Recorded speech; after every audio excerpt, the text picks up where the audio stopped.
बिहार में दिखा, अब देश में देखेंगे, ऐसे नारे तो लग रहे हैं। लेकिन इसके पहले भी एक बार यह कवायद हो गई है कि विपक्षी पार्टियों को एकजुट किया जाए।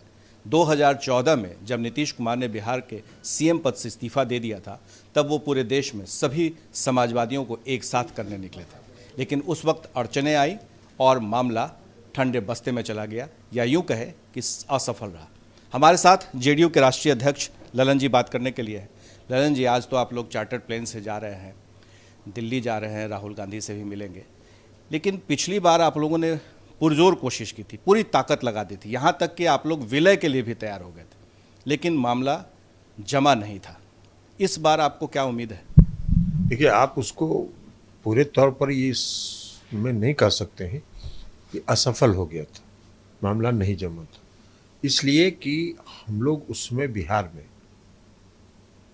2014 में ही जो महागठबंधन बना और उसी का परिणाम था कि देश के प्रधानमंत्री आदरणीय नरेंद्र मोदी जी ने बिहार की विधानसभा में 42 आम सभा किया था, जो अपने आप में एक रिकॉर्ड है कि कोई विधानसभा के राज्य के विधानसभा के चुनाव में प्रधानमंत्री इतनी आम सभा किए हों। सीट कितनी आई? 53। तो हम सफल हुए थे। 2014 में भी जो माननीय मुख्यमंत्री नीतीश कुमार जी ने जो प्रयास किया था वो सफल हुआ था, और जो हम 2015 के चुनाव में जो सफल हुए थे उसी तर्ज पर इस बार 2024 के चुनाव में भी हम सफल होंगे। पर सवाल ये उठता है कि ये सफलता तो बिहार में आप विधानसभा चुनाव में आपने दिखाया था, तब आपके साथ लालू यादव भी थे, कांग्रेस पार्टी भी थी।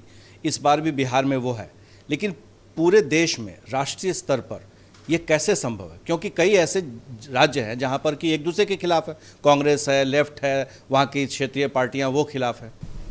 देखिए, जो राज्य की स्थिति है वो अलग है, लेकिन देश में, लेकिन वो सभी लोग जो अपने राज्यों में एक दूसरे के खिलाफ चुनाव लड़ते हैं, वो सभी भारतीय जनता पार्टी के खिलाफ हैं, सभी दल। तो इसलिए वो केंद्र में और लोकसभा के चुनाव में वो कठिनाई नहीं आएगी। वो कठिनाई इसलिए भी दिख रहा है क्योंकि अभी तेलंगाना के सीएम आए थे, वो कांग्रेस के खिलाफ हैं। वो सीधे तौर पर जो लेफ्ट पार्टी या सबके साथ जाने की बात होती है, तो ये अड़चन तो है। इस अड़चन को आप ठीक करने के लिए क्या रूपरेखा है? कोई ताला ऐसा बना है जिसका चाबी नहीं हो? हर ताले की चाबी है। आप तेलंगाना के मुख्यमंत्री की बात आपने की, वो अभी पटना आए थे। उनको प्रेस कॉन्फ्रेंस में कहीं उन्होंने कांग्रेस के खिलाफ एक शब्द भी बोला क्या?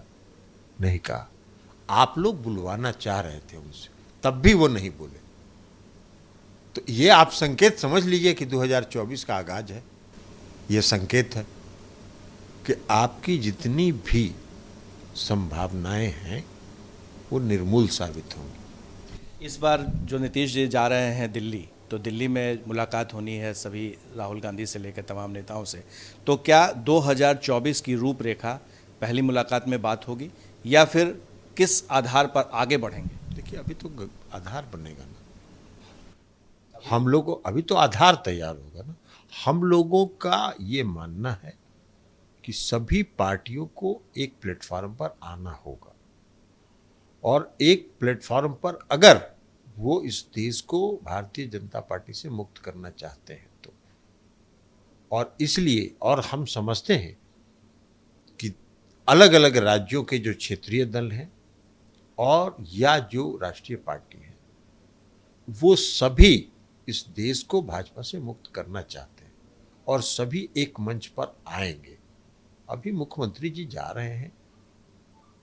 9 अगस्त के निर्णय के बाद अलग अलग नेताओं का, अलग अलग राज्य के नेताओं का फोन आया था उनको, सबों ने मिलने की इच्छा व्यक्त की थी, और इसलिए मुख्यमंत्री जी दिल्ली जा रहे हैं, सबसे मिलेंगे।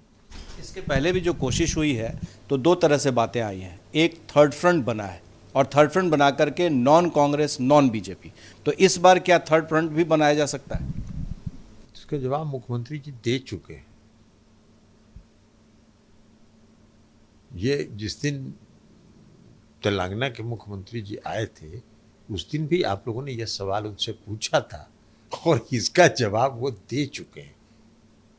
यूनाइटेड फ्रंट बनेगा, यूनाइटेड फ्रंट। एकदम एक तरह एक मंच पर सब लोग आएंगे और इसके लिए हम लोग का प्रयास है। आपने सुना, जमीन तैयार हो रही है और साथ ही कोई ऐसा ताला नहीं है जिसका चाबी न हो।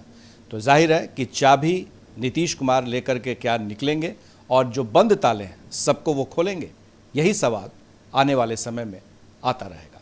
हमारे सहयोगी शैलेश के साथ प्रकाश कुमार, एबीपी न्यूज़, पटना।